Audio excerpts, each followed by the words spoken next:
இந்த மாங்காய் இஞ்சி கருவேப்பிலை நீர்மோர் எப்படி செய்கிறது? இங்கே பாருங்க, இது ஏற்கனவே கொஞ்சம் தயிர் இருக்குது, பழைய நேற்று தயிர், இது இன்னைக்கு தயிர்.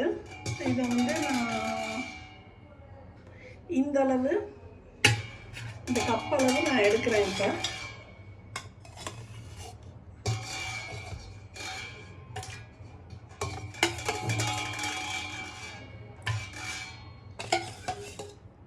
இப்போ நம்ம ஒரு கப்பு ஃபுல்லாக, இப்போ இந்த கப்பு ஃபுல்லாக நம்ம எடுத்துருக்கோம் தயிர். இப்போ இதை மிக்சியில் போட்டு ஒரு சுற்றி எடுத்துகிட்டு வந்துடலாம். தயிரை இதில் இந்த முக்கால் தரம் இருக்குது, இதை பாதி பாதியாக ஊற்றிக்கிடுவோம். இது போடும்போதே நமக்கு இந்தளவு உப்பு போட்டுக்கிடலாம்.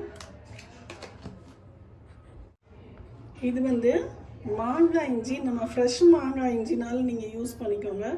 இது நான் கிடைக்காதப்ப நான் வந்து வெயிலில் காய வச்சு பவுட்ரு பண்ணி வச்சுருக்கேன். இது இந்தளவு நம்ம போட்டுக்கிடலாம். இதை ஒரு சுற்றிட்டு வரேன். நம்ம இந்த அடித்த மோரை இதில் ஊற்றிக்கிடலாம்.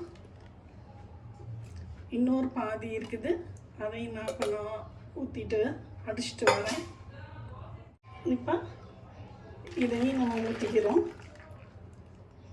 இதை ஊற்றிட்டு நம்ம மோர் எவ்வளோ எடுத்தோமோ, தயிர் எடுத்துருந்தோம்னா ஒரு பங்கு அப்படியே ஊற்றிடுவோம்.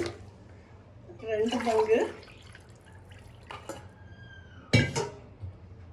பங்கு தண்ணி ஊற்றிருக்கோம்.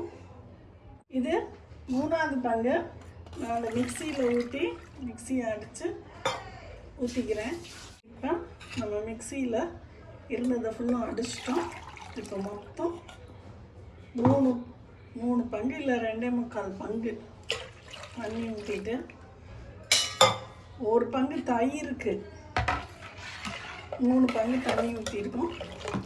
உப்பும் மாங்காய் இஞ்சி பவுடரும் போட்டிருக்கோம். ஃப்ரெஷ் மாங்காய் இஞ்சி கிடச்சாலும் நீங்கள் போடுங்க. எனக்கு உப்பு கொஞ்சோண்டு கம்மியாக தெரியுது, கொஞ்சோண்டு உப்பு போட்டு நான் மிக்ஸ் பண்ணிக்கிறேன். இது வந்து நான் கருவேப்பிலை பொடி எப்படினாலும் ரெடி பண்ணி வச்சுருப்பேன். அந்த பொடியை அப்படி நம்ம இந்த மோரில் போட்டு மிக்ஸ் பண்ணிக்கிடலாம். இது மாதிரி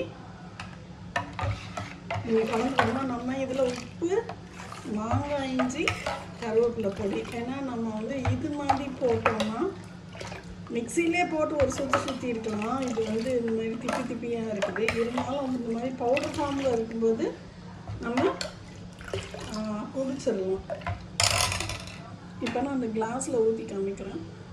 பாருங்க, செம்ம எம்மியான கருவேப்பிள்ளை மாங்காய் இஞ்சி மோர். ட்ரை பண்ணி பாருங்கள், சூப்பராக இருக்கும். Bye friends.